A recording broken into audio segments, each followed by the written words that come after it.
আগামী 10 তারিখ এএফসি কাপের তৃতীয় রাউন্ডে ঘরের মাঠে সিঙ্গাপুরের বিপক্ষে মাঠে নামবে বাংলাদেশ। এএফসি কাপের মূল পর্বে খেলার আশা বাঁচিয়ে রাখতে এই ম্যাচে জয় ছাড়া কোনো বিকল্প নেই। তাই কোচ হাভিয়ার ক্যাব্রেরার হামজা ফাহমিদুলকে নিয়ে গড়া শক্তিশালী একাদশে কে কে জায়গা করে নেবেন তা নিয়েই বিস্তারিত প্রতিবেদন তুলে ধরা হলো ভিডিওর বাকি অংশে। গোলবারে গোলকিপিং পজিশনে থাকবেন বাংলার মার্টিনেজ খ্যাত মিথুল মার্মা।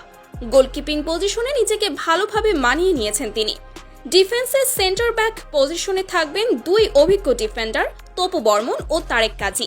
ফুল ব্যাকে তাদের সহায়তায় থাকবেন বিশ্বনাথ ঘোষ ও ঈশা ফয়সাল। মিডফিল্ডে মধ্যমণি হিসেবে থাকবেন হামজা চৌধুরী, জামাল ভুঁইয়া ও ফাহমিদুল ইসলাম। নাম্বার 10 রোলে অ্যাটাকিং এ নেতৃত্ব দিবেন কানাডিয়ান প্রবাসী ফুটবলার সামিট সোম।